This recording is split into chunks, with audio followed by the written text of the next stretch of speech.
Hey, good morning, everybody. It's a wonderful Saturday. Good morning. A great day, a great morning to be watching Saturday morning cartoons with us, our version of Saturday morning cartoons.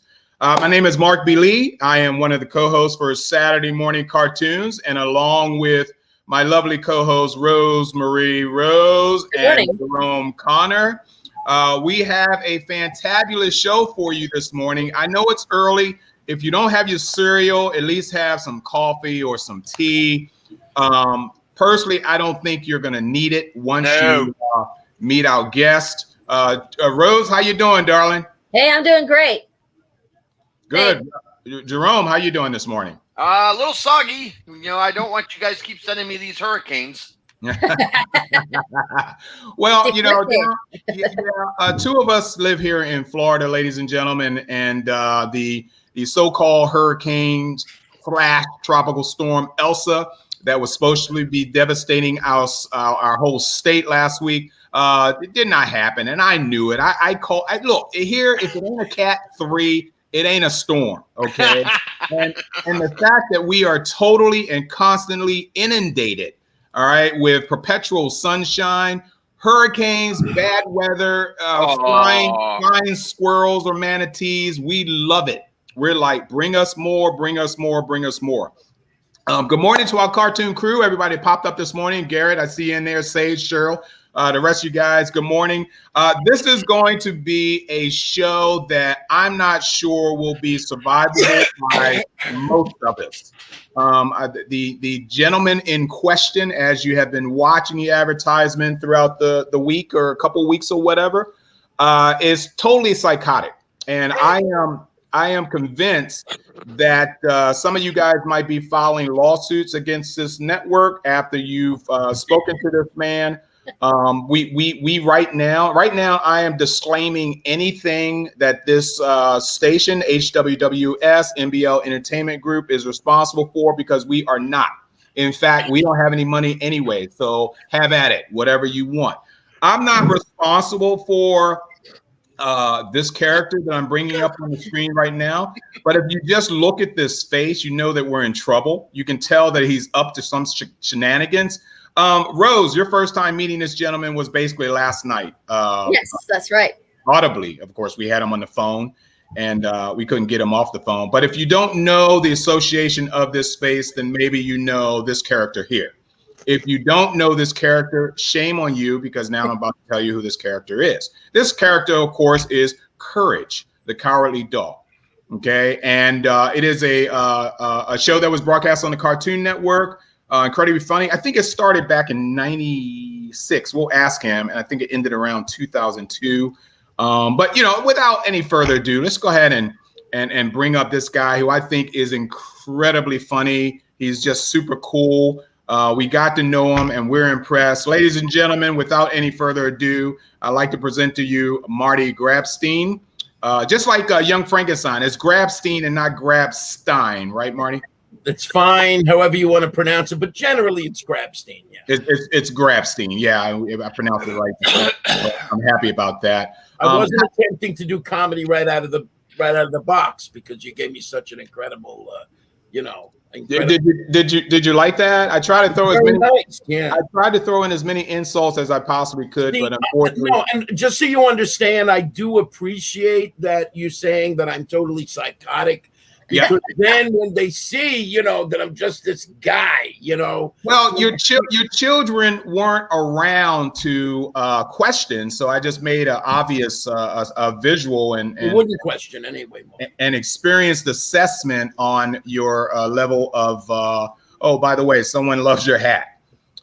Yes, that is a great hat. People are saying hello to you all over the place right now, Marty. God bless you. I say I know the guy.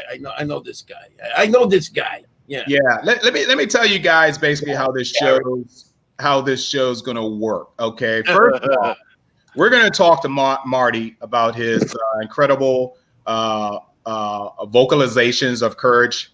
Then we're going to move on to a list of cartoons that he supplied me with, and we're going to discuss those cartoons.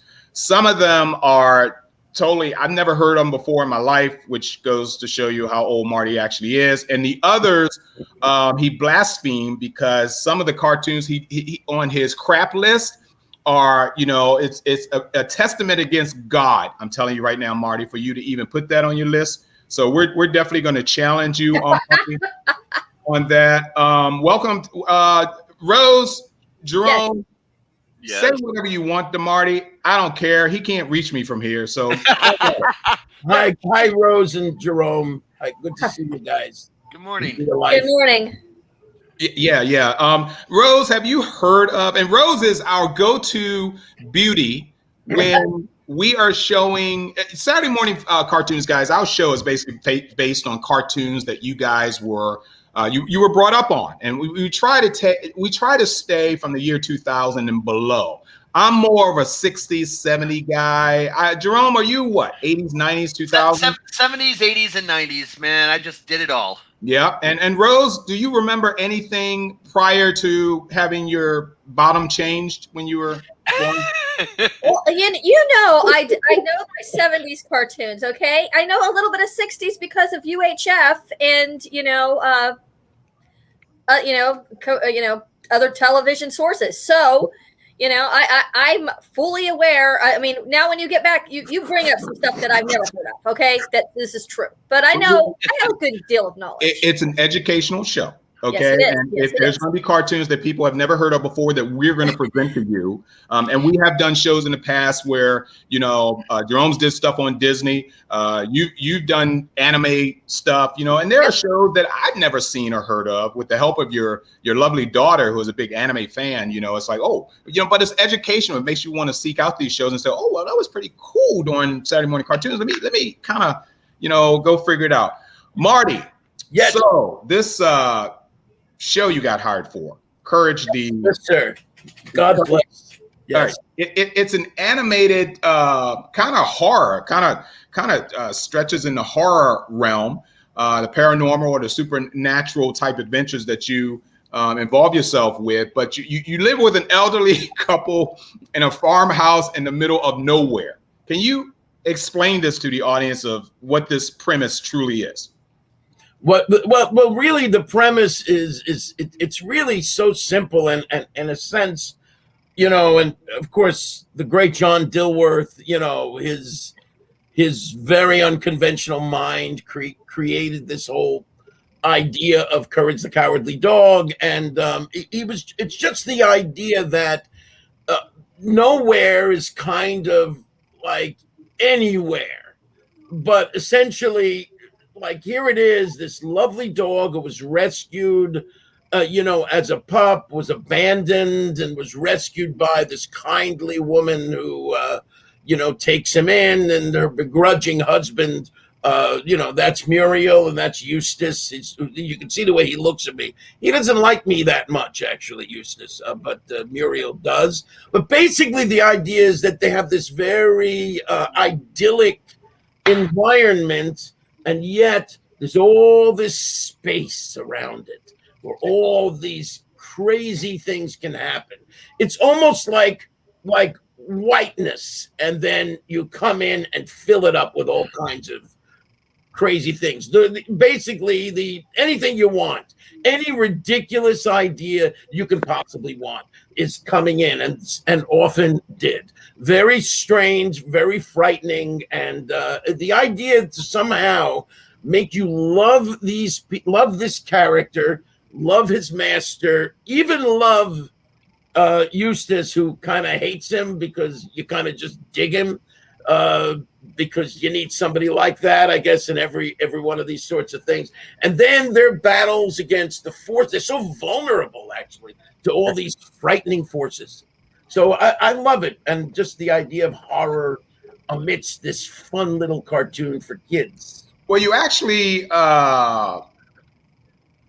there was a pilot that Dilworth, who was the creator of Courage the Cowardly Dog, John Dilworth. I'm sorry. He actually had a. Call him Dilworth. He's fine with just Dilworth. It really, you guys just walk around like Cher and Madonna. The one name thing he has no problem with. I'll speak for him on that respect. So during the premiere of or the debut of Courage, which I think was in '96, I do believe that you guys came on the Cartoon Network. 99. Yeah, 99. Is it? Go ahead. What will you finish your sentence? As the fact checkers, Right. Thank you, Jerome. That was a fact check thing, right? Yeah. You did it right away. You keep each other on. But go ahead. When did actually Courage was actually a film, and I believe it was 1995. Okay. It was a short film, Courage the Cowardly Dog. It was actually called The Chicken from Outer Space. Yes, and which was nominated for Academy Award, I do believe. Yes, it was. Yeah, and you, however, was not the voice of that character. Okay. Very little vocalizations of any sort. Not to forget about lines, or or not a whole lot of vocalizations. Yeah. And so I think Dilworth, in his brilliance, wanted to make the character, because he got basically the chance to do this incredible series and to just completely create this series. He basically was approached, and he wanted somebody more, a more lovable pooch, so to speak. Right. Well, did you have any input in terms of the look of the dog at all, or did they just present it to you and say, "Hey, can you provide us with a voice that can coincide with this look"? It's funny you should say that. Actually, it's kind of a interesting question. Of course, I mean, no.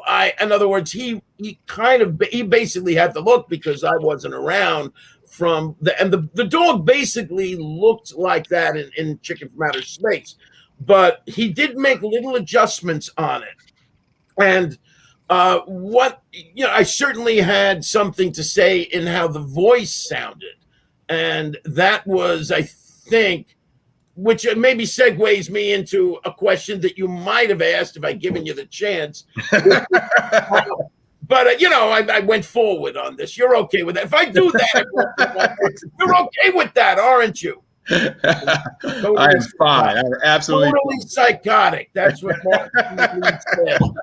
I'll be talking to you later about that. But anyway, So that being said, I basically, how I even got approached for this thing is kind of crazy. A really great friend of mine from, that I had lost touch with, contacted me. I hadn't spoken to her in about maybe 6 years, and I get a call from her out of nowhere, basically, literally, and that said, "Hey, Marty, I know we haven't spoken in a while, but I see that you're still in the business. You're still an actor," because I was actually doing a sketch comedy around New York and doing a whole lot, doing pretty successfully doing sketch comedy around New York and theaters and clubs and stuff like that with a partner. We were called Lab Rats, if anybody wants to look that up. And she said, "So I see you're still in the industry." I was making no money on that, by the way, just so you understand, because this figures into this story. So she called me up and she said, "I'm working on this new cartoon series called Courage the Cowardly Dog. John Dilworth is the creator of it, and he's driving me crazy," she said. Her name is Risa Neuwirth, by the way. What a wonderful lady she is. God bless you, Risa, if you're listening. And she said, he's listened to every voice artist in the city and even many on the coast.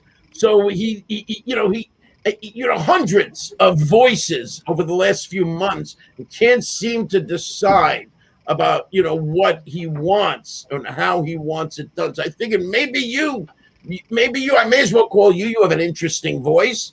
So I went in, and within like 2 minutes, we were connecting, John and I, and there was a lot of excitement over my way I was, he's watching me. You have to say he's watching me as he's listening, right? So he's not closing his eyes and hearing how it might sound. He's looking at me as well. you wouldn't think that matters how I look. You wouldn't think that matters at all to somebody who wants a voice, right? But he thinks unconventionally as well. So he was doing that. He was so excited. He goes, but you know what? Do me a favor, because you hear how my voice is. You know, it's scratchy, it's husky, it's raspy, right? That's the natural timbre tone of my voice. So he said, can you pitch it high? Like, can you do it like that? Like, up like this, can you do that? And that's when he goes, yes, yes. He started clapping and laughter was happening in the room and everyone was laughing. And he goes, I think we got it, right? But, and so sure enough, he ran it by Cartoon Network and the rest is history. So, but here's the thing. Two things I want to say about that. Number one, when he did Courage, in the choosing of me, and I think he made little tiny adjustments on the eyebrows. He said, part of the reason I chose you for Courage was because your eyebrows, that you see, it just seemed right somehow that your eyebrows reminded me of Courage's eyebrows. And so I think he may have made little nips and tucks on that. Isn't that crazy? The other thing is, it's kind of a nice message for me. The fact that I was willing to stay in the business and making no money at all, but staying active was ultimately what made that call from my friend happen. So I guess that's a lesson to anybody, especially you older folks who maybe have, who are listening to this podcast, not the webcast, sorry, at 9 o'clock in the morning. Webcast. Yeah. Those all right. To this. Yes. We got a heavy show, but before we do, I want to give my co-host a chance to probably ask you a question if you guys have any. After that, guys, we're going to go right into the cartoons that Marty personally chose and personally hates. And then we have a special surprise midway or towards the end of the show that we'd like to share for everyone. So you're going to want to hang around because we got some interesting stuff. This is some debut premiere stuff we have to tell you this morning here on Saturday Morning Cartoons. So ladies, go first. Rose, do you have anything you want to ask Marty? I really don't have a question. I just want to tell Marty that my father, who was a big cartoon connoisseur, just loved Courage the Cowardly Dog. He was a huge fan. And then later on, my daughter became a huge fan of Courage the Cowardly Dog. And in fact, she was really scared of like horror, but she said that Courage Cowardly Dog made her like a horror fan. So you were like her gateway into the horror realm. So that, it's a, the show is very unique. And I think there's not been anything like it on TV before or since. So, thank you for bringing that character to life. It was a really great show. Thank you.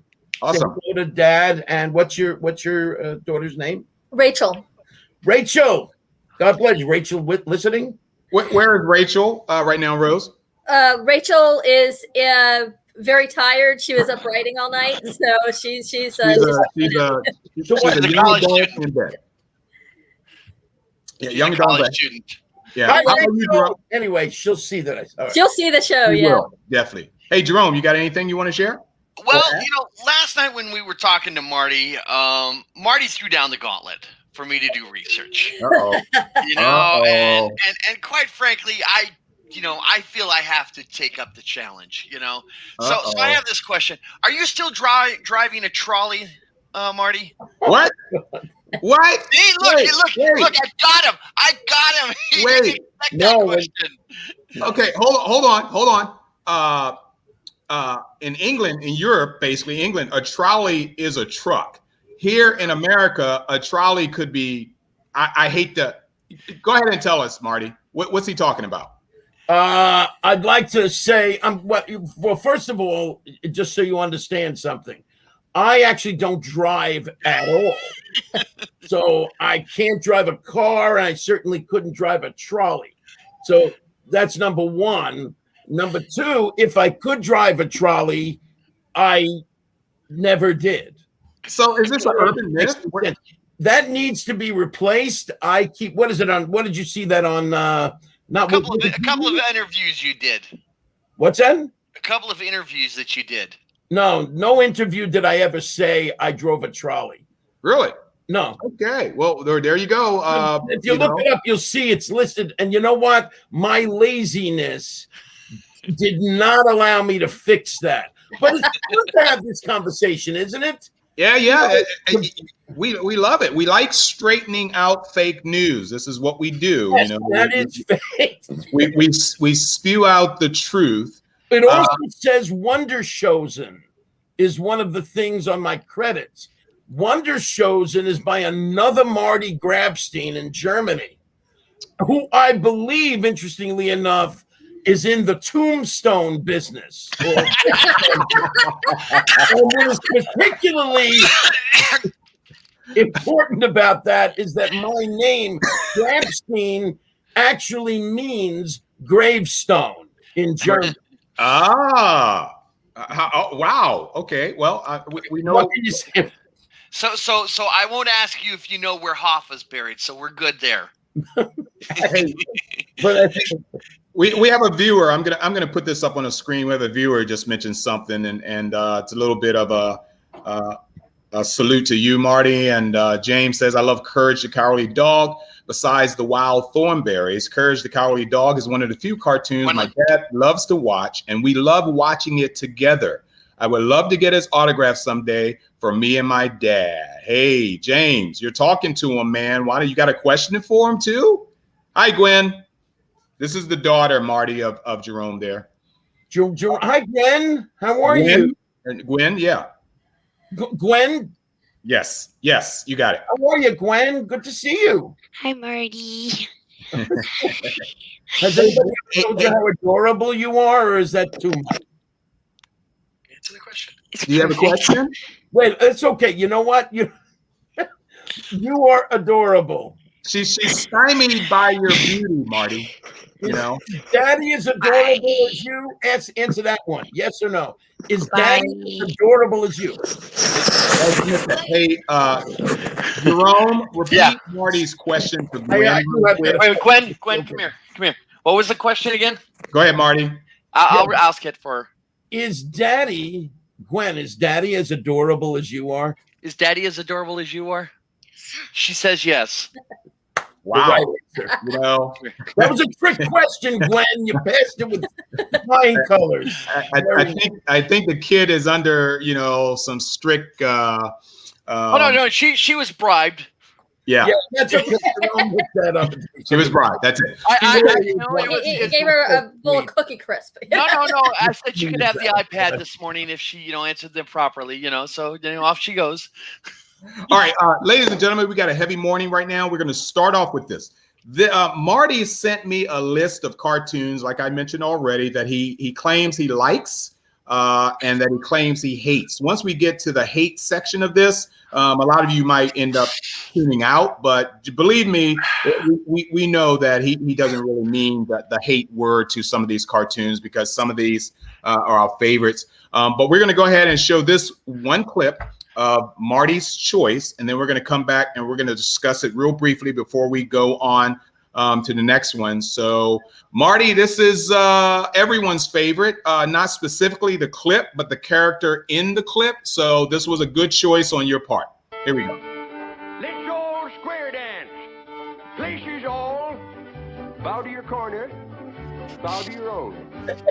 3 hands up and round you go. Break it up with a do-si-do. Chicken in the bread pan, kicking off dough. Skip to Maloo, my darling. The old lady out, you pretty little thing. And promenade around the ring. Big foot up and little foot down. Make that big foot jaw the ground. The lady step back and 2 gents in. Back you go and forward again. Step right up with an elbow swing. Skip to Maloo, my darling. Alaman left. Here comes my favorite part. Go through with the right and left grand. Meet your honey with a great big smile. Promenade in Go, Bugs. Promenade across the floor, sashing right on up the door, out the door and into the glade, and everybody promenade.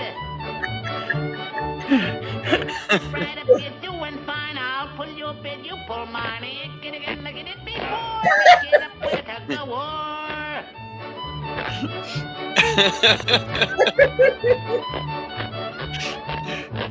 Now into the brook and fish for the trout. Dive right in and splash your bow. Trout, pretty little trout. One more splash and come right out. But it's Saturday, so they get to take a bath. All right, this program does not promote violence on our show. Oh, that was so great. I haven't seen that in forever. It is one of my favorite ones because Mel Blanc, and I want to ask your opinion on Mel, Marty, was just such a king of voices and the variations and singing alone is like the guy is brilliant.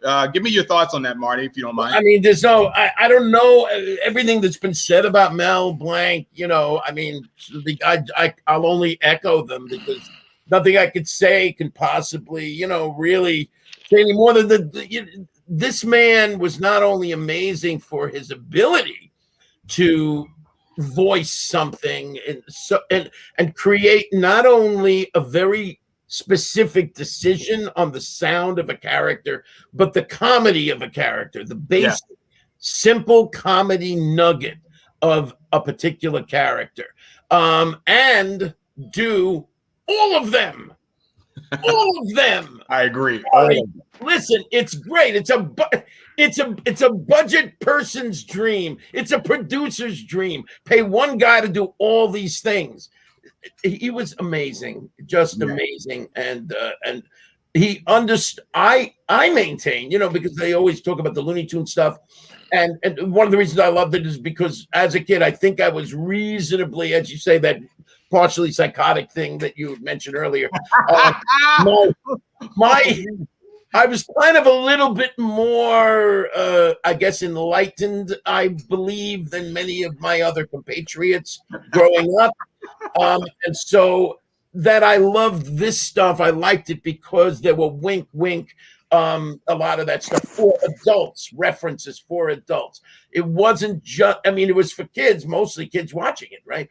Yes. But it had these little adult wink things. And I maintain that his voice was as responsible as anything in the writing itself to create some of those wink adult sensibilities underneath. Well, 81 years and only one gray hair. Oh, I get it. Okay. I don't know what that meant exactly. I think I know what that meant. I got it. So Marty, let me ask you real quick. Is there anything you may have learned by watching Mel's work? Is there anything you may have picked up and inserted into your own style of voice work? It's interesting because I'm pretty much a beginner in the voice world, believe it or not. Most of my general work that I've done in television, film, lots of live theater and stuff like that has been, the whole package. And voiceover is unusual for me. But what I take from him is actually something that even goes beyond voice work, which is to sometimes right out of the box, I tend to kind of make a quick decision. Just make a quick decision on okay, like the character. Okay, he kind of goes like this. And okay, just go with that. Because you could always nip and tuck it, you could always arrange it, but just make a very simple, very clear, simple decision and then build on that. So I guess one could say that he inspired me in that respect. Cool. Marc is currently doing something with his contractor just walked over there. Yeah. Okay. Your next clip that I got coming up here, and I gotta look at your list again because I'm sure you had this on your list, but we had talked to it early before the show started, and I know why I put this on. Because of the main character, but the main character interacted with this this other character, same species that you're used to seeing. So take a look at this, guys. Okay. Come and get it, Snuffle! Here you are. Catch.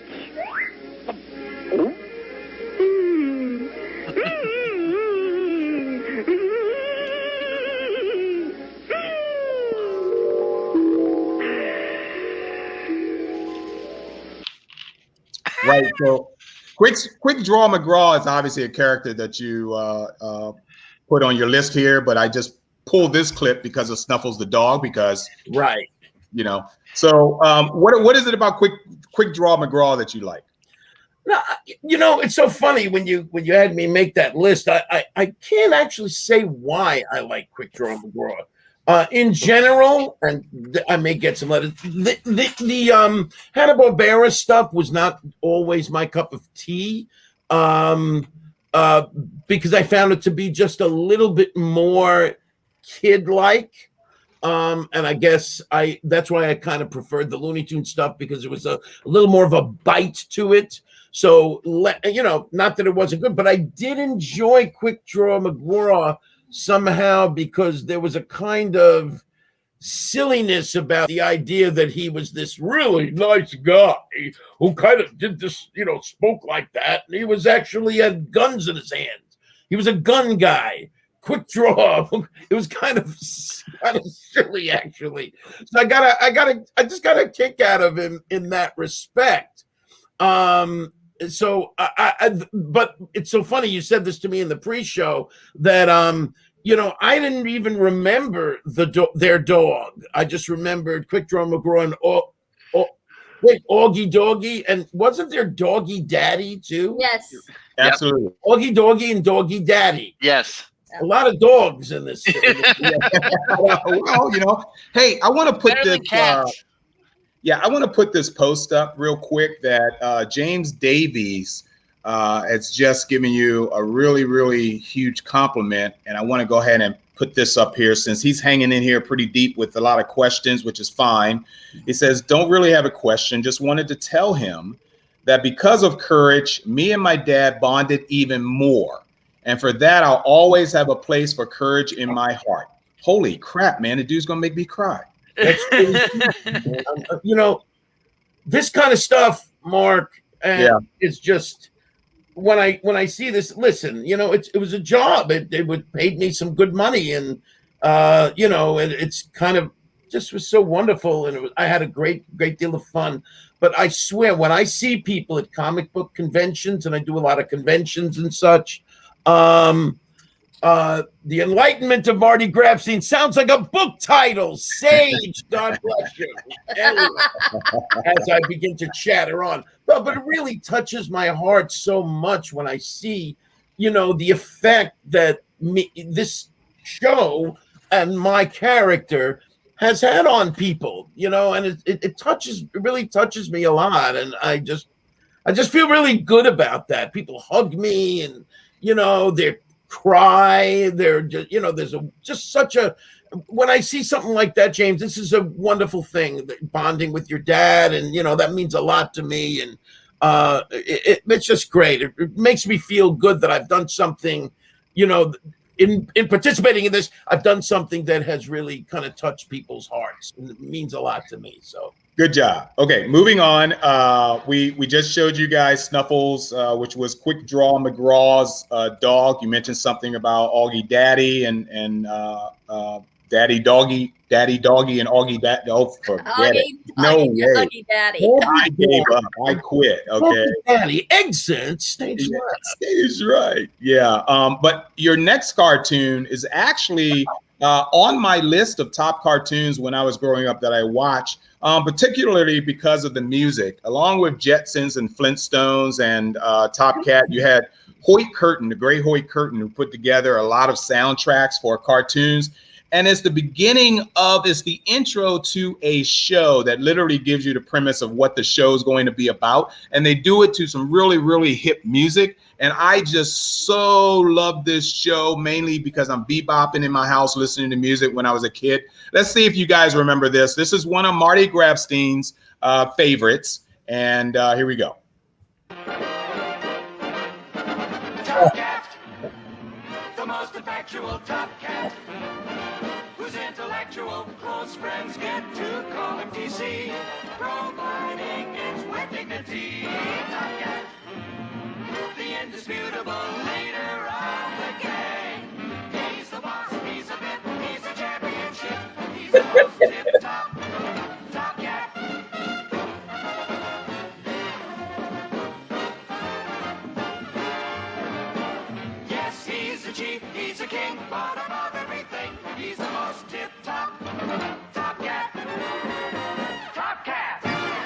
Loved them. Great show.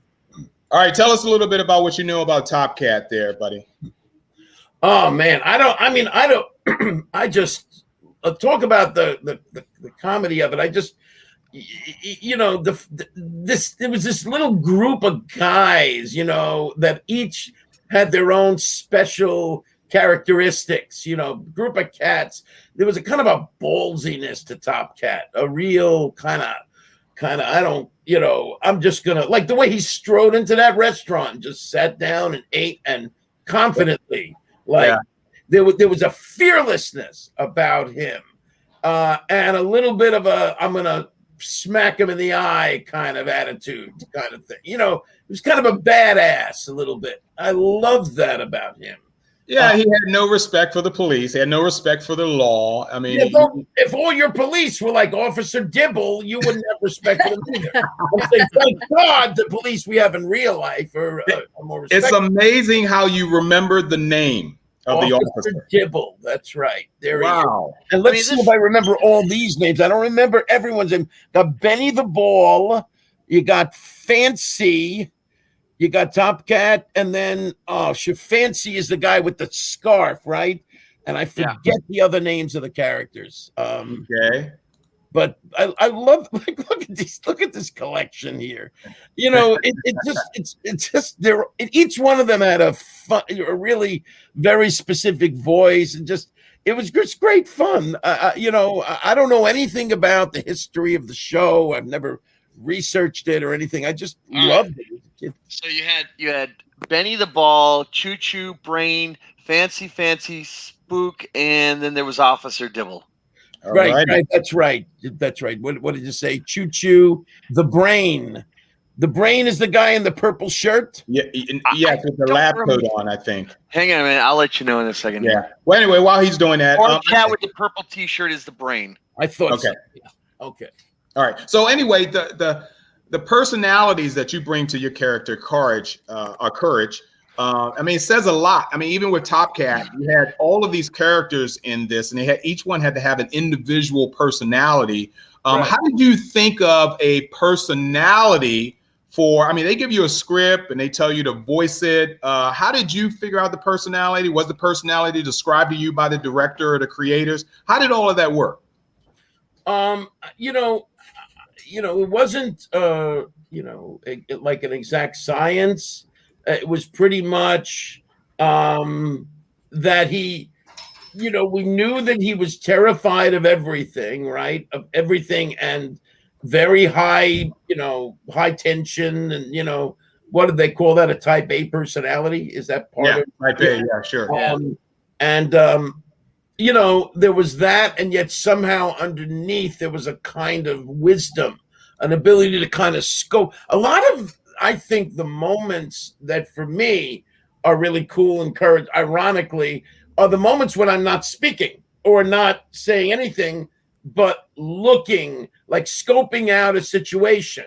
So it's like we know we've gone to the trouble of setting up that this guy's terrified of everything, and yet somehow when something, at the 11th hour, he scopes out a situation and he's able to kind of make a decision. I'm not even gonna, he doesn't think that deeply. It's like, you gotta save the people you care about. You just gotta stand up against these forces of evil. You just gotta do it. You can't just sit around and just allow the forces of evil to plow over you. So, right. And so somehow, I think, whether I did it consciously or not, there would be maybe little mini pauses within what I was doing that would actually contribute to that idea that underneath the surface was wiser than he seemed, which is my real life, the truth as well. That's neither here nor there. Sage is wondering if I had a sleepover. Oh goodness! She's talking about the guy who walked down your stairs. Mike, I'm having just so all you guys know, even though it's none of your business. I'm having my bathroom renovated, and this is my contractor, Raphael. Raphael, come in the camera real quick and say hello to the world. because they saw you walking up and down the steps. Hello. Hey, Raphael, how you doing, man? What kind? Tape measure. All right. So I, excuse me, guys. Go ahead, guys. Yeah. So with Top Cat, I mean, it's like it was a takeoff on the Bowery Boys. Oh, that's right. I did. And since you're from Brooklyn, aren't you? Yeah, I am actually. So you should that's why I figured you like Top Cat. It's very much like it's a bunch of Brooklyn boys. So it's funny when you ask me that question. I don't even realize why. Like that probably added something to it. Jerome. Yeah. It did affect me. And you got to admit, it does have one of the coolest opening themes of cartoons. Yeah. I still know it to this very day. I remember it, every word. Now, what's that? I was gonna say, what's funny is that song was featured on a Moonlighting episode. I don't know if you were aware of that. No. What song? What song? The opening to Top Cat. That one. Yep. Bruce Willis singing it in a bar with his buddies. Did he really? Oh, that's cool. Yeah. That's Yeah. cool. I have weird memories. I retain weird, stupid stuff like this. Which I like better than Sweet Caroline and Top Gun. Yeah. Okay, got a question for you here from Dr. Who here. He says, how many takes or tries until you get the right voice the director is looking for? Great question. Sometimes I get it right away, which is great when that happens. Usually a few, 4, 5, 3, 4, something like that. But every once in a while, something gets stuck and it goes on and on and on forever. I think there was one ridiculous moment where I had to, it was one of those, again, because Courage is not a line-driven character and became less line-driven after the first season. Yeah. But I would, something like a simple thing like that, or like that sometimes is, wait a second. They would ask me to do this one time. It was like something, my head is popping up in some weird forest out of the ground. And I'm supposed to it's supposed to be like, he's scared, but also confused. So, No, I need more confusion. No. No, now you don't sound like Courage anymore. No. That went on for over 20 takes. I remember that. Oh my God. Wow. 20 takes of it made me want to scream. God bless him. Whoever the director was at the time. Yeah. Sorry, Colin, please help me with the name. No, well, we understand. Fernandez, thank you. We understand why. We understand why you wanted to forget him. So No, he was great. He was a wonderful, great director, and he really did so much. He helped me so much. But just that one made me crazy. Every once in a while, it just would happen like that. But he was wonderful. All right, we're going to go to another one on Marty's like list. And if there's anybody watching this broadcast right now who did not like this show, I suggest you turn us off immediately, okay? Because you're just not human. So this is another one on Marty's like list, and we all love it. We've done shows on it before, and it is a good choice. This is Marty's number 5 choice. Rocky and Bullwinkle and Friends. Little boy blue, come blow your horn. The sheep's in the meadow, the cow's in the corn. Psst. Boy, that's hard work. Oh, where is the boy who looks after the sheep? Don't ask me. I'm a musician myself. He's under a haystack fast asleep is where, doggone it. Why'd you call this poem The Horn anyway? 'Cause obviously that's what the little boy blew. Look at that silly Nelson. He is like the sitting duck, yes, my captain? Yes, like the sitting duck who is at the end of his rope. Tell you what we do. We sent him a message. All right, I'll go ahead and drop that now because I want to ask Marty, what was the appeal to you about Bullwinkle and Rocky? Oh, so many things appeal to me. When I look at that, sometimes I wonder, is that even my favorite? It's or just as much as Bugs Bunny.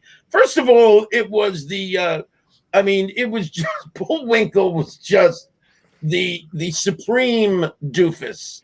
just the funniest doofus in the way he spoke.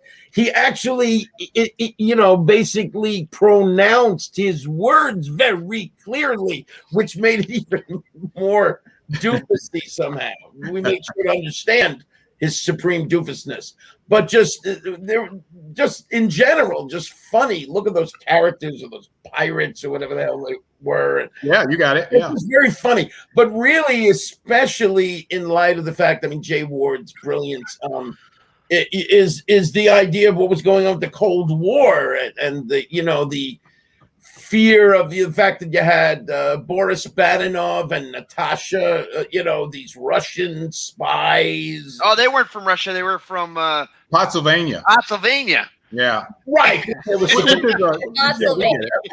Right. They didn't say Russia, right? I love Rocky and Bullwinkle because there were just some adult jokes in there that overwent the heads of us kids when we were watching it. And then when you become an adult and you watch it, whole new level. Especially if you know the history of that time frame. Yeah, I mean, it was the Cold War was big, right? Well, not only that, but they made some comments about civil rights.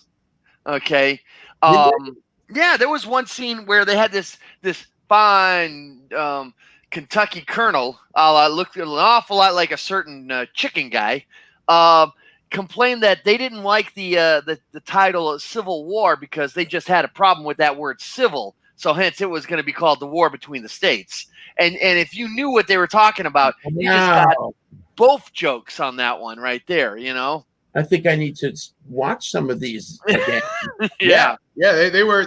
Rocky and Bullwinkle was highly political, and a lot of it did go over the heads of young kids. And of course, as I got older, I realized, whoa, they did not just say that, did they? Yes, they did, and that's the beauty of it. But it was a great series. Look, guys, we're halfway through, and what I need to do is go ahead and pay some bills here. So if you hold on quickly, we'll be right back with you guys in a sec. So hang on. We'll come. I'm GW Pomacher. I'm Dina Marie. I'm Sage Ia. I'm Thomas Carter Rochester. Hey, I'm David Thompson. Hi, I'm Kevin. And I'm Mia. Hi, I'm Marc. Hey there, this is Dave Adams. Hi, I'm Rosemary Rose. Jerome Conner here. Hey guys, it's Josh Bauer. It's Willow Schuyler. I'm Cosplay Michael. Abba. It's your boy Country. I'm Ryan Permison. And I'd like to ask you guys, please subscribe. Please subscribe. Please subscribe. Please subscribe. Please subscribe. Please subscribe. Please subscribe. Subscribe. Please subscribe to HWWS Web TV. Great bunch of people. And don't forget to smash the bell. Ring that bell. Smash that bell. Hit that bell. Hit the bell to be notified. Hit the bell to get notified of new shows and videos. You're going to want to do that, so do that soon. So we can cross that 20,000 mark. And get us to 100,000 subscribers. To 1 million, and 10 million, and 100 million. On HWWS. Web TV. You'll really like it. I guarantee it. Thank you. Whoops.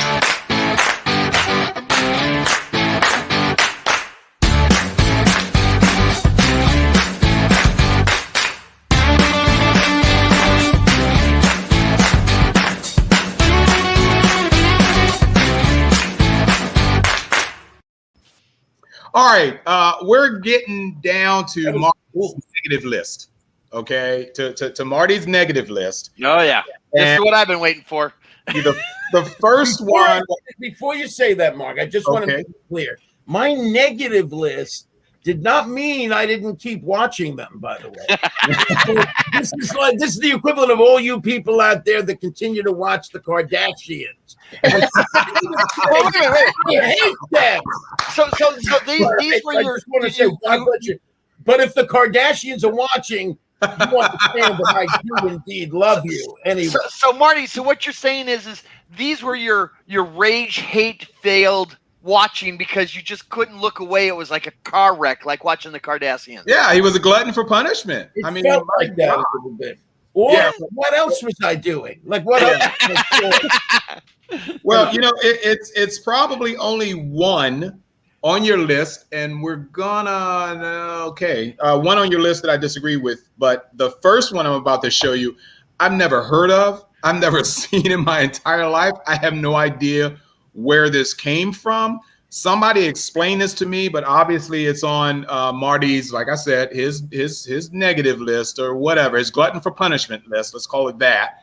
And you guys tell me if you ever seen it, heard of it. What the hell's going on here?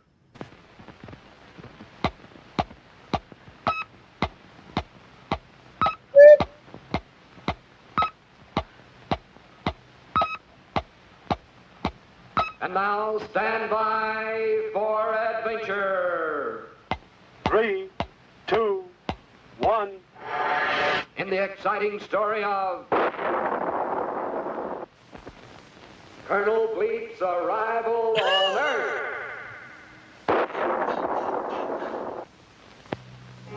Colonel Bleep, interplanetary intelligence agent for the planet Futura, had completed another dangerous mission. The arch criminal, Dr. Destructo, had at last been captured and was at this very moment a prisoner in a space bubble, securely anchored in the outer ring of the planet Saturn. And now the Futuran High Command had ordered Colonel Bleep on a new assignment, a top secret mission to investigate reports of disturbances on worlds of outer space, the distant planet Earth in particular, to observe its places, people, and customs. It was therefore only a few days later that the giant telescope at Mount Palomar Observatory first gave news to people of Earth of Colonel Bleep's approach. Powerful lenses focused on this curious visitor from the outer world as he flashed past the planets Uranus and Neptune and then rapidly spanned the empty... Okay, I'm experiencing nausea right now. And... But you didn't. You got. I mean, can you just show? You got to show the little tidbit of his two assistants. Planet Earth. Scratching. Actually, the people of Futura had only recently become interested in Earth. To Futurans, the Earth was only a small planet revolving around a minor sun of the Milky Way galaxy, and hardly worth investigation under ordinary circumstances. However... Okay, I'll pay you not to let me go through them. Anything you want. Anything, I'll give you. Also had two assistants. One of them was a puppet. 1945.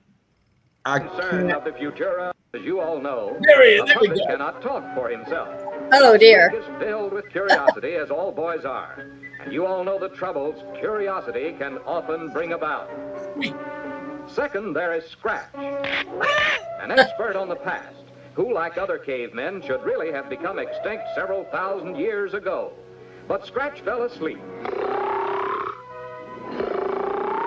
and slept right through the evolution of man, and didn't wake up until that first atomic explosion. I knew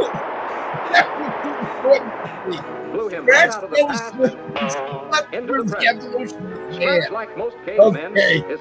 All right, that's funny. Oh, God. So he goes around with a puppet and a caveman. Oh. Very strange. Oh, there they are. What a team. All right. Oh, so it's all right. So it's part of Mike Uncle remembers Phil. watching it? I watched it regularly. And yeah, at the same time. I don't know why I kept watching this. Well, it was mainly ran in New York from what I'm reading here real quick. Yeah, I think so. It was one of those Metro Media. Yeah. Uncle Bill's cartoon show is what it was. Yeah, it was produced in Buffalo, muted, according to what I'm reading. Mark, you're muted. I guess they kept things like this out of the intelligence states. So I'm pretty sure there would have been mass hysteria if this was in my town, because we would have just went around beating people over the head like the caveman. Oh my God, that is true. I gotta find that now, just because it just seems so silly. Okay, but we understand this is on his what did I say? Glutton for Punishment list. Yes. You did watch it. You did remember it. Should we send this to the Kardashians? Yes. No, they might. Chloe. I don't think they understand it. Yeah, they might try to make fashion out of what's on the screen. So, all right. So this next Glutton for Punishment list, everyone knew, everyone watched, and after we show it to you, I want Marty to explain to us what was his problem with it. So stand by, guys, and let me get this up on the screen for you guys. And we all know this clip, so here we go.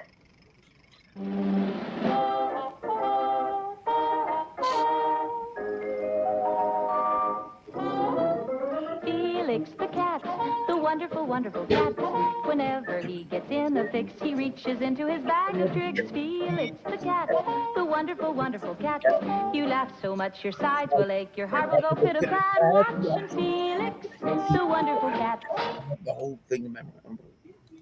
Okay. Okay, this show creeped me out as a kid. This show creeped me out as a kid. Okay, I'll tell you. So I'm really interested to see why Marty didn't like it. Marty? I'm sorry, those of you who love Felix the cat. I just found it to be just. I didn't understand the appeal of Felix himself. Felix didn't do anything for me. I mean, he was a little too like almost sweet, too like lovable. You know, I don't want too lovable. You know what I mean? I like a little bit like that's why my love of the Looney Tunes stuff, you know. Yeah. And Top Cat, right? Same kind of thing. Yeah. Kind of a little bit of a, you know, because I don't know, and my feeling was that a little too precious for me. I was not into precious. Like saccharine. You know, saccharine sweet. Yes, thank you. That's true. That is true. Absolutely. And he had a catchy opening title scene. Music. Look, I memorized the song. Right? Yeah, it's one of those theme songs that kind of stick in your brain, and you put a clothes hanger through your ears to kind of get it out. And yeah, Felix the cat. Well, guys, I hope you're enjoying the show. We're rounding down close to the end here. I have one more. In fact, this is a tragedy. The next clip I'm about to show you, I'm trying to figure out if this was an earlier rendition of the Russian invasion of our psyche, because no freaking God-fearing American could have produced something like this, and yet they did. The problem that I really have about this clip that I'm going to show you, in fact, the entire show, was that nothing else moved on their body but one thing. Okay, and you guys, I know what you're talking about now. You can throw things at your own screen. You'll only be damaging your own property. So just be careful how much of a primal scream you release after seeing this piece of crap. I mean, this wonderful broadcast. I'll get it, Spinner. Oh, why, it's my old friend Snowshoe Slednik. Ooga-looga, clutch. Ooga-looga to you, Snowshoe. Come on in. Spinner, I want you to meet Snowshoe Slednik and his dog Snowball. You've heard me speak of them. I've always wanted to meet you, Mr. Snowshoe. Do you really have days and nights that are 6 months long, Mr. Snowshoe? Ooga-looga. What does ooga-looga mean, Mr. Snowshoe? Later, Spinner. What's all the excitement, Snowshoe? Okay, if that German Shepherd's lips moved, I'm gonna scream. What brings you What's so far? cargo this is, right? Much trouble, Clutch Cargo. Our old friend Captain Lowtide, who once saved my life in big bad danger. His plans for giant igloo housing project with TV in every igloo have gone poof. His big ship's frozen solid in ice. Big mysterious bird giant after him. Sounds like the same bird giant I wrote about in my Arctic adventure book. Okay. Sounds good. This is very painful to watch. But this is also influential. Hold on. I really need to put him on the hot seat right now and ask, what the hell were you thinking when you sent this to me, Marty? I told you this is one of the hate ones, right? Yeah, you did. I thought we weren't going to use that word. I thought we weren't going to use that word. In this case, I have to say hate. Out of anything else, I didn't feel that about Colonel Bleep. Didn't feel that quite that about Felix. This was, and I honestly, I would watch it every now and again because that the mouth, the lips moving was sort of a freaky thing for me that I would every once in a while want to watch. but it was also like racist. I mean, they use they bandy that term around a lot these days, and I think it's sometimes a little overkill. But this was, in that time period, this was ooga ooga. Right. It was like, and somehow this guy, and by the way, Clutch with that part in his hair was a little problematic for me. I didn't like the part. It was always very neat. He was muscular. He had a tight shirt on. It was like he was showing off his lats and shit like that. Ooh, that's okay. I did it. You finally got it out. I got it out. Okay, so this was actually somewhat influential. This show, okay, in when you go watch The Incredibles. On the DVD and the Blu-ray, there is an animated short with Mr. Incredible and Frozone where they do this type of animation. That's disturbing. It is. It's very disturbing. It's like nightmare fuel, okay? Yeah. But just so you're aware, obviously people remembered it because they used it at Pixar. Well, I was trying to forget it, but Marty brought it back up again, for God's sake. Every now and then it shows up on this show. Yeah, but all the people that are in the chat room right now, they hate you, Marty. Look what you did to them. The fact that I brought it in at all, you mean? Yeah. Well, I didn't want to show it, but I remember it, not seeing it personally. Well, this is his hate list, so it's fair. It's fair to be on the hate list. Man. Show whatever you want to show. Well, okay. One thing I did not put on the hate list, and that's my bad. Oh my God! Let me see if I can find it because I didn't put it in this file. Marty, talk a little bit more about this hate list because there's one on here which I don't want you to talk about yet because I got to find the clip. Oh, that is the last one left. You had mentioned, mainly because Felix the cat was on your list, you had mentioned something about Fritz the cat. What is it that you know about Fritz the cat, Marty?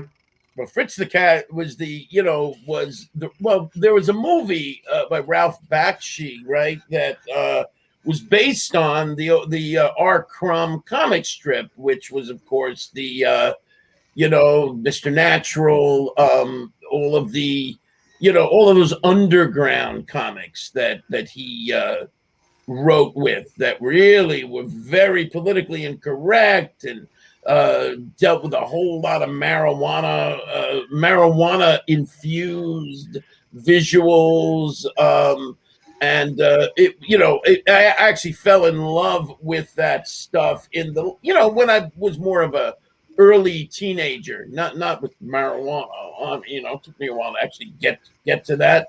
I got to it soon enough, but not that anybody needs to know too much about that. But the point is that it was more about just that I loved the very crazy, insane, fearless visuals and comedic references, dark sensibilities, all in great fun. So Fritz the cat had a lot of that stuff going on. Yeah.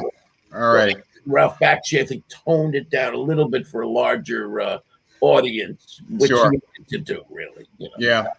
All right, ladies and gentlemen, I'm going to go to the last on his list, list of whatever I called it before. I don't understand why he chose this, but he's going to have to answer for it after I show you the clip. I know. This is something that irritates Marty, but the rest of us love and endear it. And Marty, you're going to have to answer for this, buddy, because I don't get it.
Shame. Shame. How dare you? Shame. Okay. What's your problem with Astro Boy, Marty? All right. Listen. Here we go.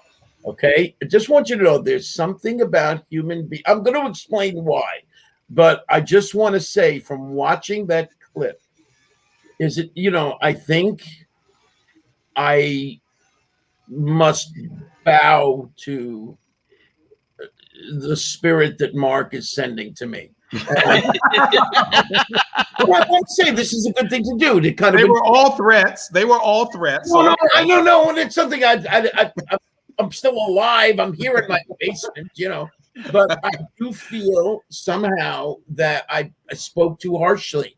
It was a really cool cartoon. I'm remembering this now, but I'm remembering why I didn't like it. It wasn't that it wasn't a really good cartoon. It wasn't that he wasn't a really appealing character who stood up to some really nasty monsters and very cool monsters, by the way, and very active, energetic stuff going on. So it was great stuff. But here's my problem. It was such a ridiculous thing. It was the dubbing. It was the voices of the characters themselves that I had a problem with, not with the cartoon. I could see the dubbing problem. Yeah, I could agree with that. It made me crazy.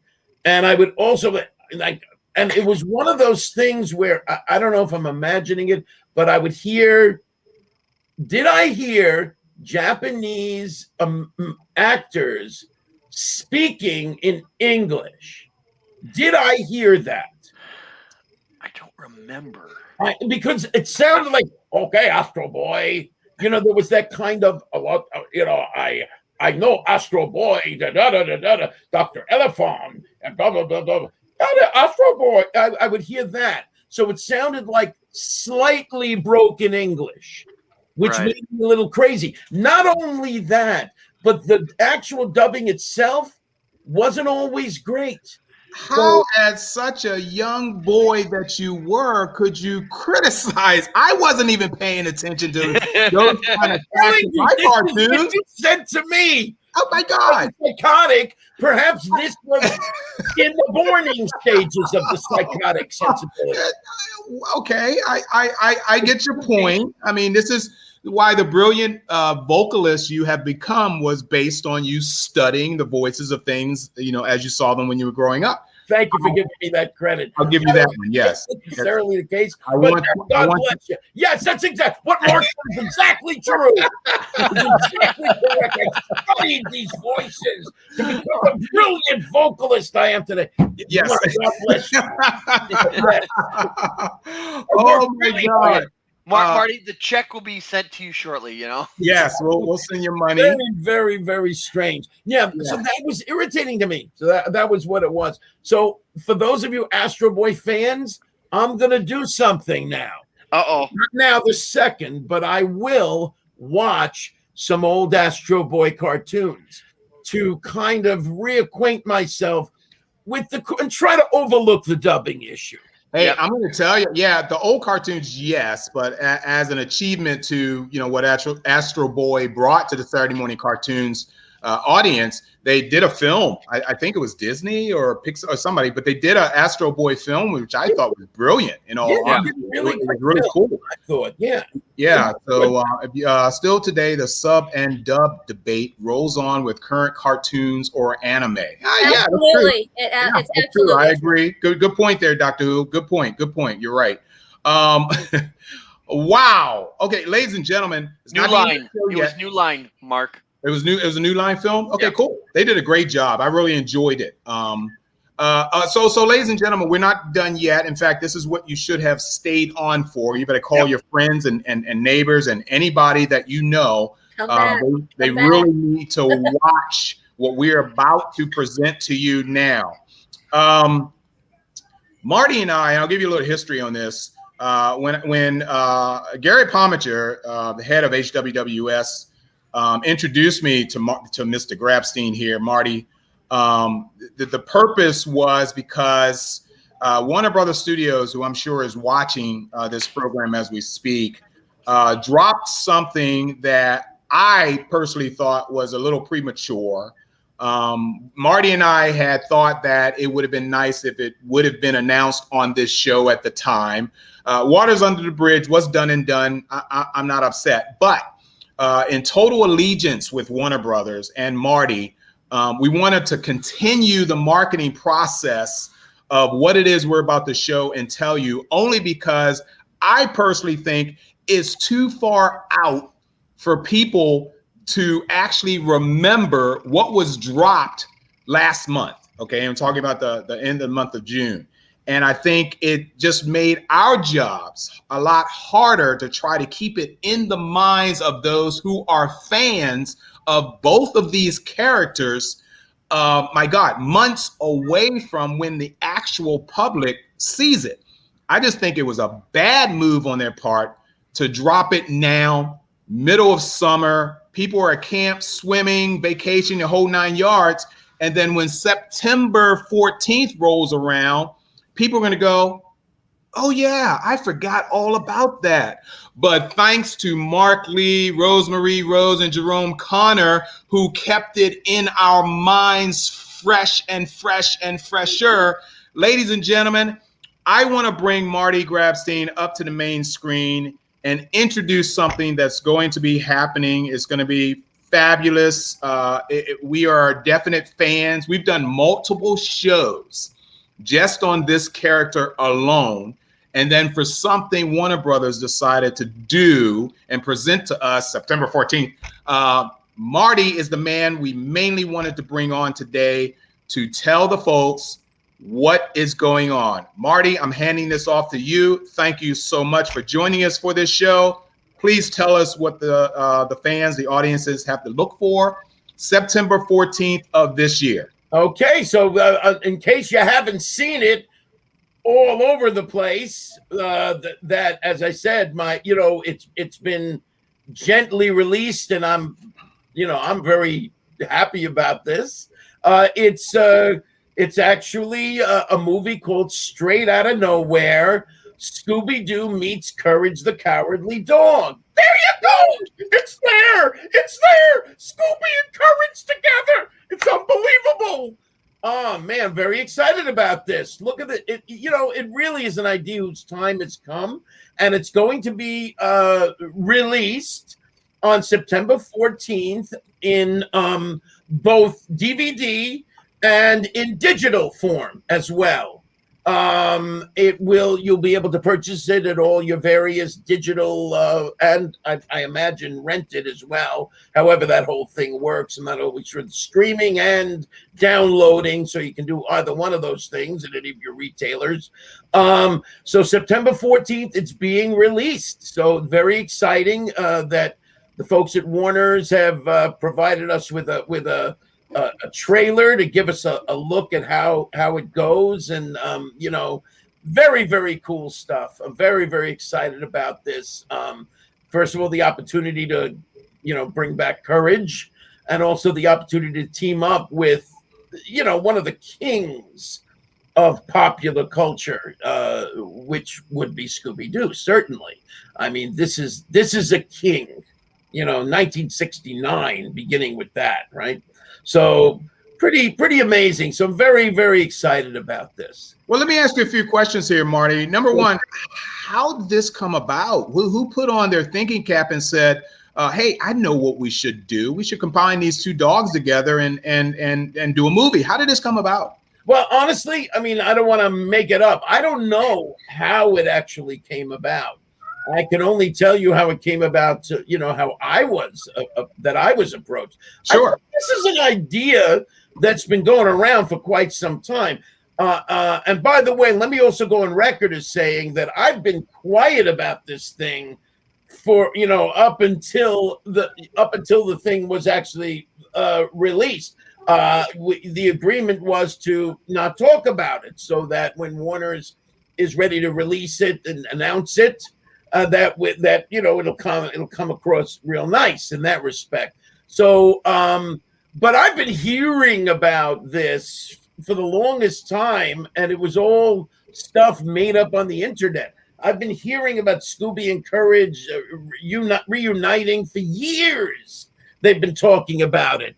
And so it's a wild thing. It's like clearly an idea whose time had come. Clearly the people wanted this to happen. The people wanted this to happen.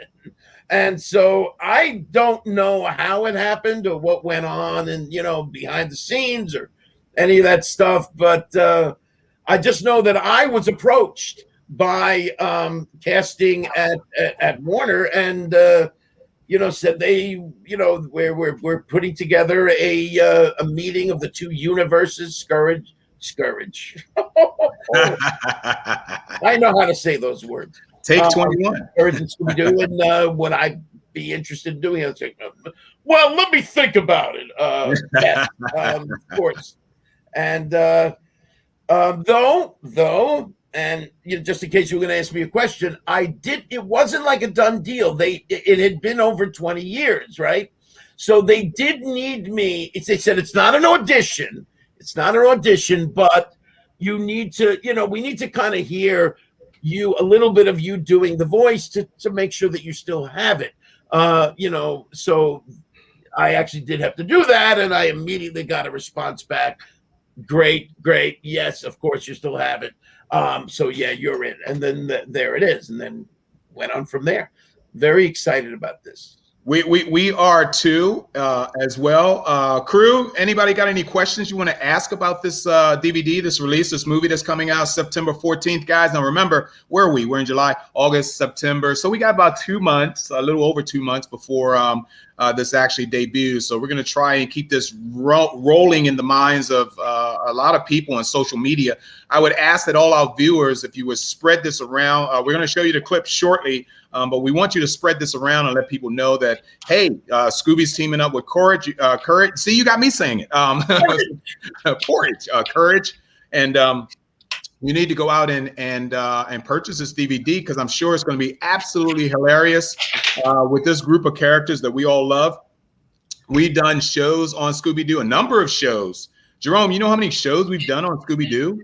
Last I counted, we have done 4 shows on Scooby and 1 show on the Scooby knockoffs. Right. Yes, the Scooby knockoffs and so on. And Scooby's an empire, man. It is. Oh yeah. It's an empire. It's like, in my personal opinion, the #1 cartoon people go to almost immediately when you say Saturday morning cartoons. Oh, Scooby-Doo. And it's like part of people's lives. Yeah. And it's around, and the fact that you've teamed up with Courage, and of course, we know you're contracted to say only as much as they will allow you to say. So I'm going to ask: is there any tiny bit of the premise that you can tell us? Sure. Yeah. Okay. It's basically this. I mean, the basic aspect of it is that somewhere along the line, Scooby makes his way past the town line or the demarcation of nowhere, which is Courage's universe, so to speak, which would made me feel really good when I found that out, that Courage was really being featured because essentially Scooby the Empire was embracing a new icon, comparably speaking. So basically they enter into the town line, and somehow Courage and Scooby hook up, and they start to sniff out this strange little object, which ultimately leads to a giant cicada and his group of warrior cicadas. Oh, come on. It's really cool stuff because cicada, it's kind of like saying, it was the beginning of the end, the end, the giant grasshoppers. A grasshopper is like a harmless little creature, but make them giant and they're frightening as hell.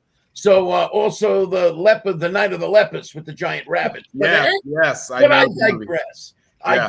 That's okay. So basically the idea is the two dogs combine their sensibilities along with this wonderful crew of expert detectives to solve the problem of the cicadas and save the world from cicada domination. Something like that. That is amazing. I'm looking forward to it. We're all looking forward to it. Rose and Jerome, any of you guys got any questions you want to ask? So basically, we scare away the cicadas, which only last for what, 2 or 3 weeks, and then they disappear for another 17 years, and then Scooby's got to come back in 17 years. I hadn't thought of that. Maybe we'll speed up the timeline. Yeah, that's like just going to be plans for a sequel, but I ain't waiting 17 years from now. No. I just love the fact that I'm going to get to act. I mean, I've already have, but the idea that I'm appearing essentially in this film. My voice along with the great Frank Welker, just a brilliant guy who, the Scooby and Fred, right? And Fred, yeah. Matthew Lillard, my scream buddy. And he's pretty much, since the movie, he's pretty much become Shaggy in all the movies, with the exception of some of the recent ones. He is wonderful. It's Velma and Gray Griffin. And, of course, on my end of things, the great, wondrous, delightful, my good friend Thea White, back as Muriel. Sadly, Eustace died. Actually, both Eustaces died. Actually, Arthur Anderson and Lionel Wilson being the first one, the main guy. But the fact that Jeff Bergman is going to be playing him, voice of Bugs Bunny, and more recent Bugs Bunny, giant, my boy, Bugs Bunny, right? So Marty. Yeah, when you do these, do you have the entire cast with you, or do you do it by yourself in the studio? By myself in the studio. Oh, really? Yeah. But I did have a question. I had a question. How long did you have to keep this under wraps? From production to now? Almost a year and a half. That's incredible. Wow. That's incredible. Wow. That's hard. That must be hard. Man, but I'm telling you. Yeah, and that says a lot about you, because only in the last few weeks that we even know about this. Right. And we knew about this. You've introduced us to this prior to the dropping of the trailer. And we're like, what? Courage is with Scooby-Doo? What? Tell me more. We got to get this guy on. And obviously we got him on. Let me do this real quick. Let me go ahead and show the trailer, and we can talk a little bit more before we end the show about this. But guys, this is the second debut, shall I say, the second dropping of the Warner Brothers cartoon straight to DVD, the movie, shall I say. I don't remember. Hey, we've been hit. We've been tagged. Cheryl's contacting us right now about it. I haven't. Cheryl just messaged Cartoon Crew, said the show ended abruptly. But we're still on. Yeah. Okay, on what platform? I'm wondering. Where was she watching? Because we're on multiple platforms. I think she was on Facebook. Pretty sure. Okay. Hang on a second. I'm checking on Facebook right now. Hold on. If it's on Facebook, I don't care. That's fine. We're still running on YouTube, so people can still watch it on YouTube. And I guess Facebook probably tagged us for probably the last thing we showed. And I've gotten no notice as of yet. So I think we're fine for now. We're still running live on Facebook. Yes, I'm reading the comment as well. Okay. But I'm watching us on Facebook. I got it, but I got it right here. So anyway, if it was YouTube, no big deal. It is still being broadcast out there. We're still on. There's probably one service that said, well, you can't do this. Well, guess what? Yes, we can. So guys, let's go ahead and watch the trailer. Enjoy, and we'll talk a little bit about it on the back end. Everybody's saying we're running live, so I'm good. Oh. Come on, let's go! We gotta catch up with Scooby-Doo! In the middle of nowhere, Scooby-Doo found a little courage. That's me!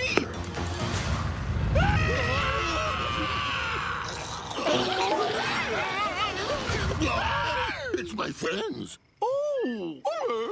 And a lot of adventure. Like, man, this place is totally freaky. Why is the water dripping upward? Now, if you're in a situation, I've never seen security that big before. More weird and creepy, mysterious stuff happens in nowhere than anywhere else in the world. It's on our flag. Getting scared, then welcome to the town that isn't there. Enjoy. There's nowhere to run. The insects grow to crazy sizes here. Creepy is a compliment, bananas is a verb. Bravery, I'm confident, is still a dirty word. And nowhere to hide.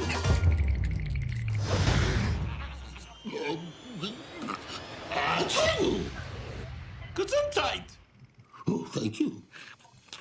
If you're falling down a rabbit hole, the only so laugh until you cry a bit, and then you get unstuck. Are you nutty as a fruitcake? Are you loony as a tune? And quit your scowl and do some howling at the moon, like me. Woohoo! We gotta save Scoob.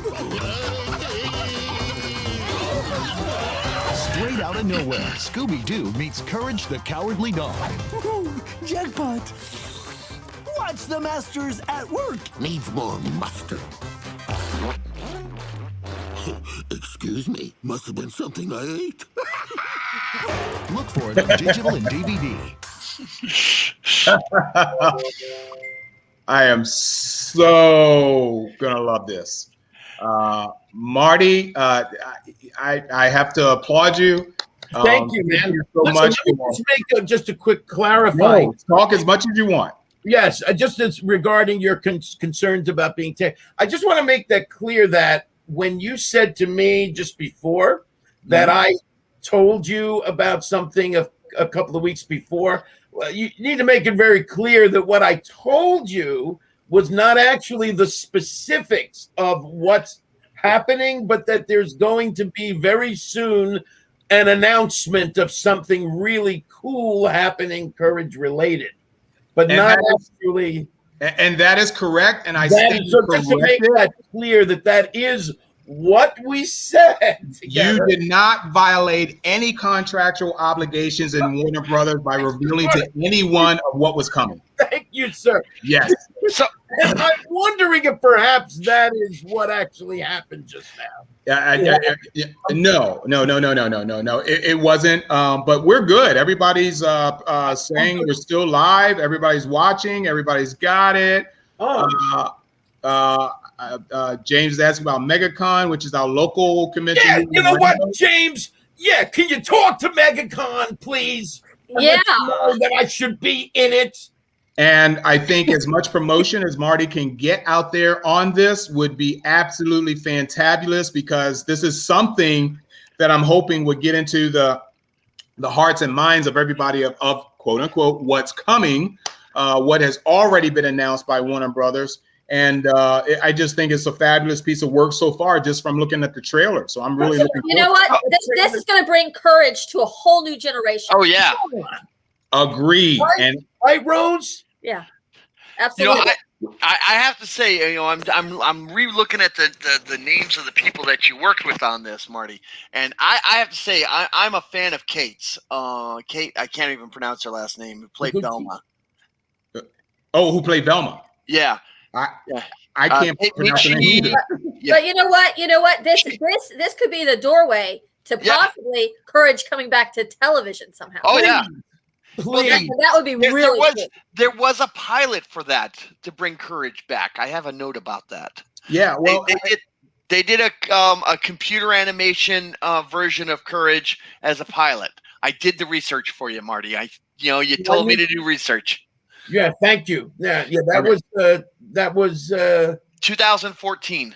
Yeah, I'm not quite sure what, I want to be kind about this. The point is, it was very exciting, the thought of it coming back. I don't know that the style of it with all the, the 3D elements to it were quite correct for what Courage's magical anything is possible sensibility. I find myself thinking of the simple thing of what do you call that? The stretch and squash sensibility of the animation. Yeah. Roadrunner is running, runs over a cliff and somehow makes it to the other side. Wile E. Coyote is running and suddenly realizes, whoops, boing, Yes. he disappears out, and he's coming down. You see him flying down, and he's like all extended and stretched out, and then he smashes on the ground and he's a pancake that's all stretched out.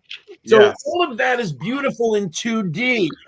And as a result of that, if you make that 3D, then you basically have to explain, the crushing of organs, blood, all of that other lovely, gory stuff would come into place. Whereas anything can happen in a 2D situation, right? Yep. Correct. Yep, I totally get that. Now, ladies and gentlemen, this is the reason why Marty would make a great panelist at any convention, and people are already popping up saying, "Hey, ask for Marty, ask for Marty, ask for Marty," and that's very, very true. People around the world, wherever your local conventions are, big or small, size doesn't matter.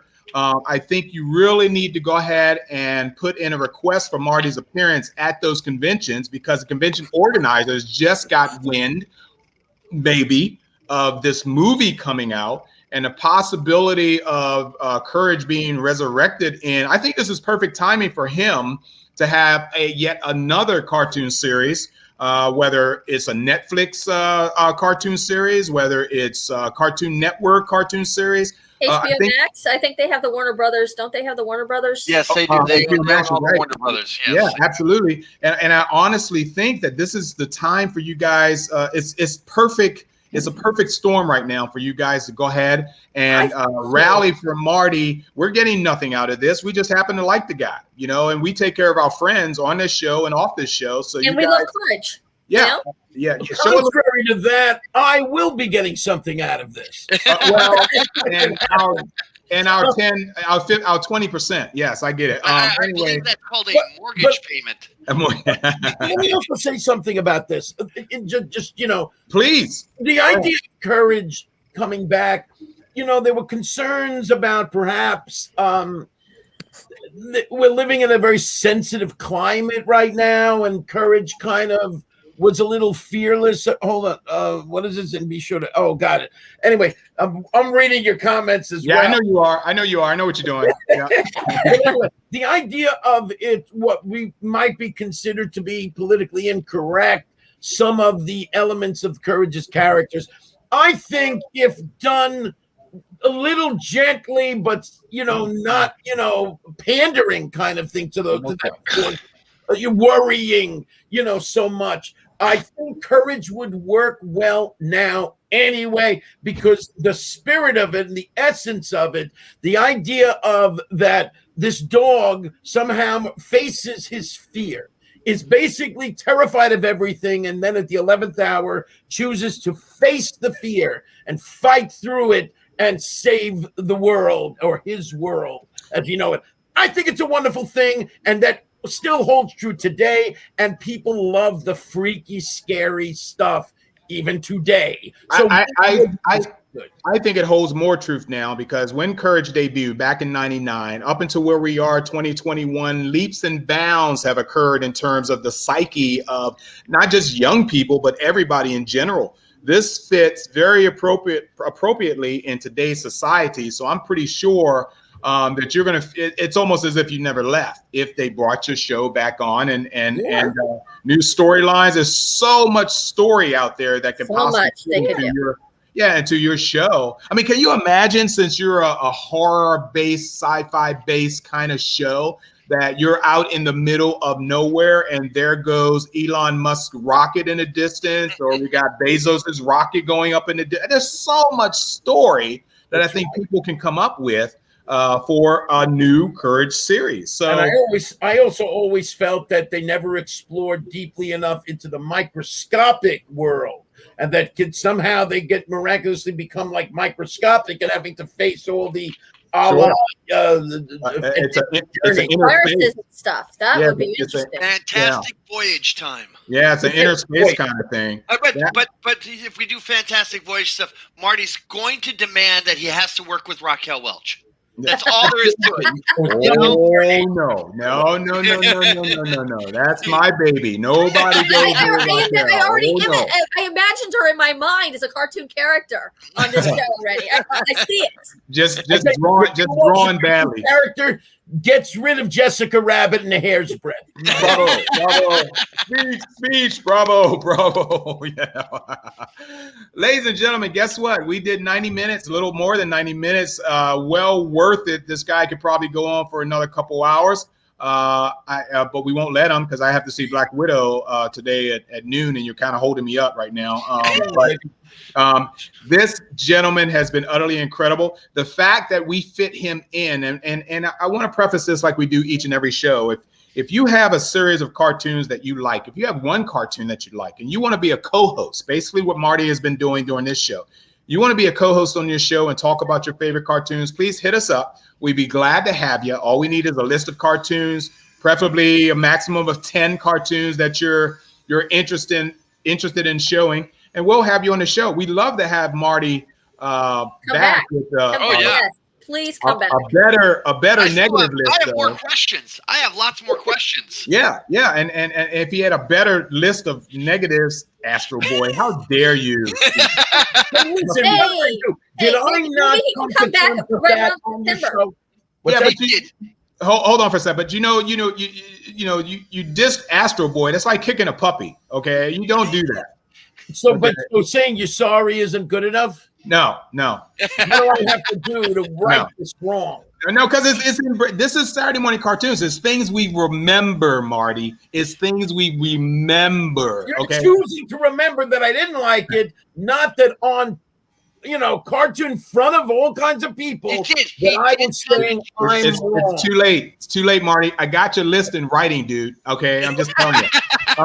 Rose, you had mentioned something real quick. What did you say? I said it would be great to have him back in September when it hits the DVD and streaming. Of course.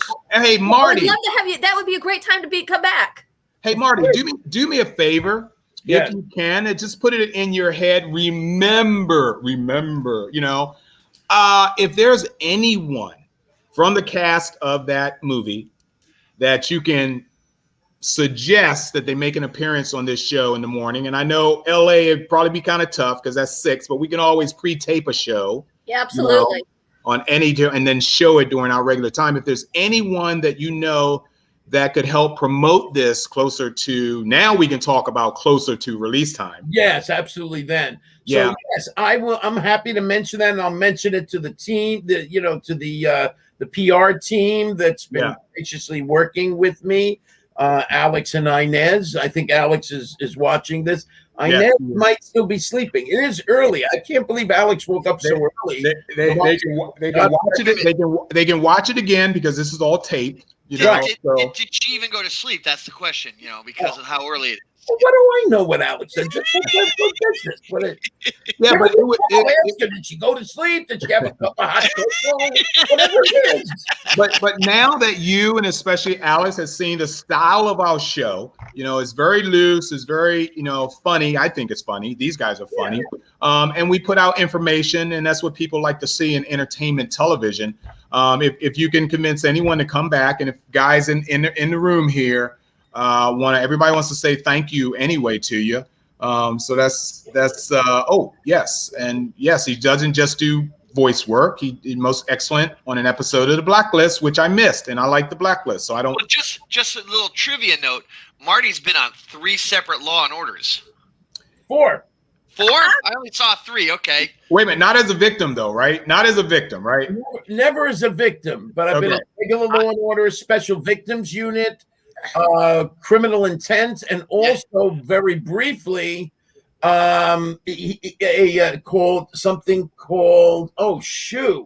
what was it called?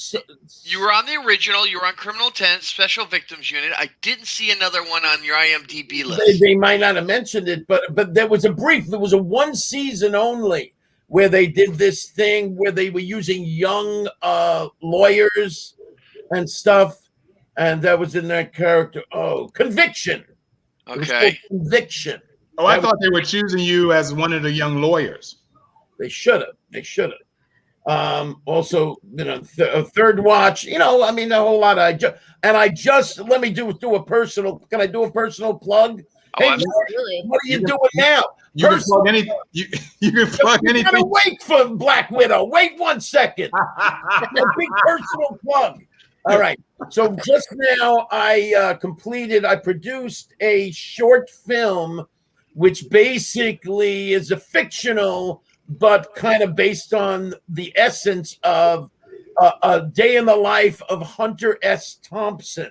The great 60s, 70s journalist, Fear and Loathing in Las Vegas, Hell's Angels, wrote a lot for Rolling Stone magazine, a very wild and crazy, indulgent gentleman who was absolutely nuts.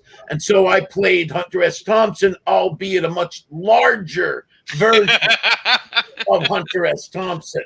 But I actually had to do something in order to play the role properly. Just so you understand the commitment. I had to do that. Wait a minute. Hold on. I'll keep that hat off for a minute, real quick. Keep the hat off. Hold on. Stay there. Where is it? Oh, for crap. There we go. That hair? Thank you. That's right. That's how usually my hair is. Wow.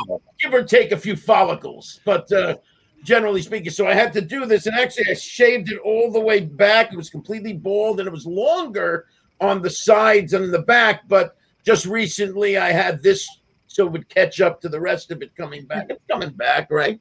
Slowly but sure. It's just a couple of weeks. So when and where are we going to see this? I'll be announcing it on my page once we have something, fully edited and put together. Sure. But the goal is to do the festival circuit and try to make some noise that way. And I believe there's something on a way that it would be online as well. I'm not quite sure how that all works. So we'll see you at Sundance. Yeah, please. But Marty, with our luck, okay, they'll announce it before they tell you. Okay. What am I going to do with you, Mister? What am I going to do with you?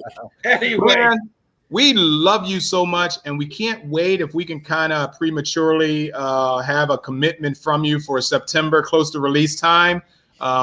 Depending on what your management tells you. Yes, I'm going to have to defer to whatever they agreeing with and what exactly. their view. But if a list, I love being here, so I can't imagine why there'd be any trouble with it. But again, I have to defer at that point. Gotcha. But if there's a list that comes out that about on your junket, your marketing junket, make sure our cartoon Saturday morning cartoons is in that, on that list. So and they've seen it in operation as well. So that's nice. Yeah. I mean, we're cool. We love Warner Brothers. My God, I'm a big fan of Warner Brothers animation. Period. Yeah. They just knock it out of the park anytime they do anything animated, especially the superhero genres that we see through Warner Brothers. Yeah, we discuss Warner Brothers shows all the time. So thanks Warner Brothers for letting you come on. I believe. Yeah, and anything that we show Warner Brothers related in terms of classic Saturday morning cartoons, my God, that's a testament to Warner Brothers in general, how fantastic they are and how we still love what they've done for us. Hey guys, you can go ahead and follow Marty. On his Facebook page. Marty Grabstein has a fan page. I think that's your fan page. It's a fan page, so it's not Facebook proper, but it's Marty Grabstein Courage. Right, Marty Grabstein Courage. And okay, and we would love to debut it on what? I think they're talking about his short film. Yes, that's right. That's a thought. You can get up with Garrett and Sage and those guys, and that would be something very, very interesting for you to talk to them about. We can promote the world for you. This is social media. It's a wide format, and it's whole new world for me, man. And we can bring it back up. All the cool kids are doing it now. Yeah. All the kids.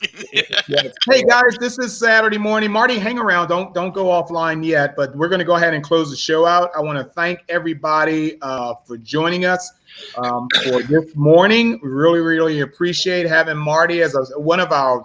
He's probably our top guest we've had so far on this show.